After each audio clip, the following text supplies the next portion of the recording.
Ordinarily, to put two fractions like this under the same denominator, you would just multiply the denominators, right? By each other side. So we get 2u times 1 minus u times u. And since both have a common denominator, we can just put everything under the same denominator. And if we simplify, we get 1 times 1 minus u, so u plus 1 on 1 minus u times u, right?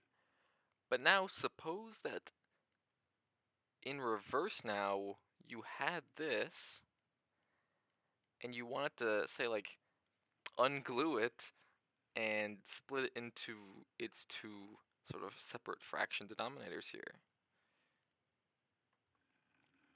Well, I found a useful trick for it called the partial fraction trick.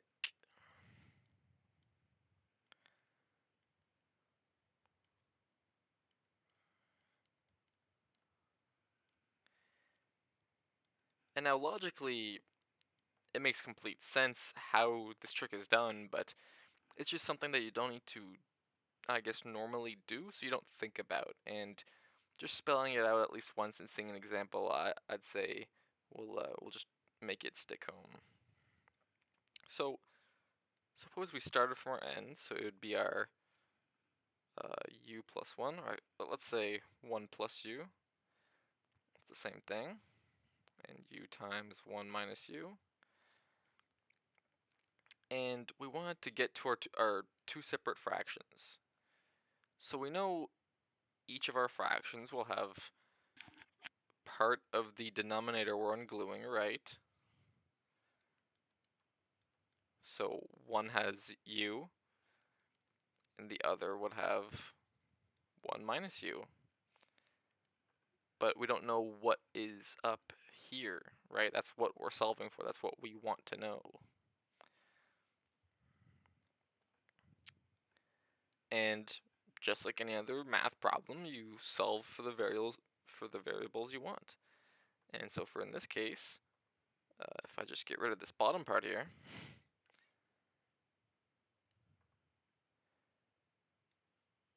we can multiply each side by the denominator here. Just sort of erase all the denominators and just make it clean denominators, so no fractions. Then we get 1 plus u times 1 minus u. And now normally you don't have to write this out this way, but I like to really just show how it's done. So this cancels out to 1, and we have our first fraction on u times 1 minus u, and same thing for the other.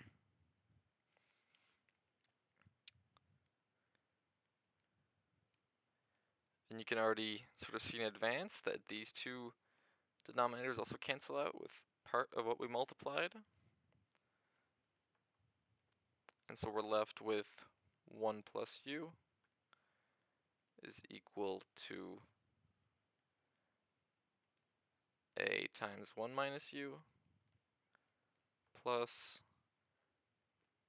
b times u. But now we have two variables, so how do we solve for one or the other?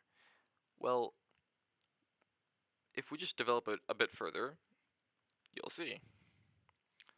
So a times 1, so we get minus u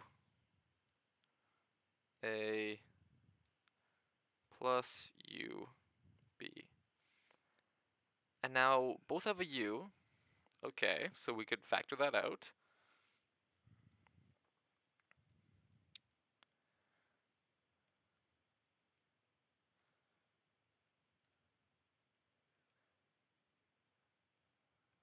Or let's say plus, because that is how our other side is formatted. It's a constant plus a variable.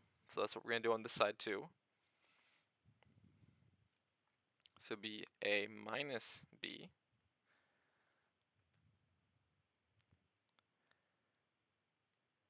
And now, just by sort of visualizing it here again, we have a constant here,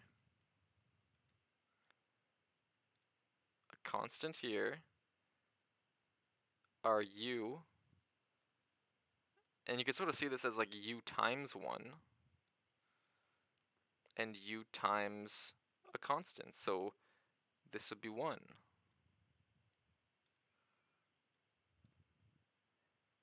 And a would be 1 here. So just to sort of write this out, we know from how it's laid out that a is 1,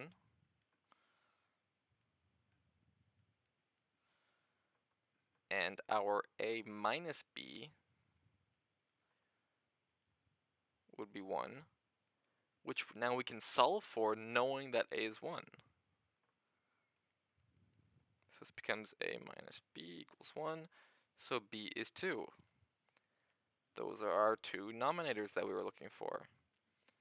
So this becomes 1, this becomes 2, and we then solved for, I guess, ungluing our fraction.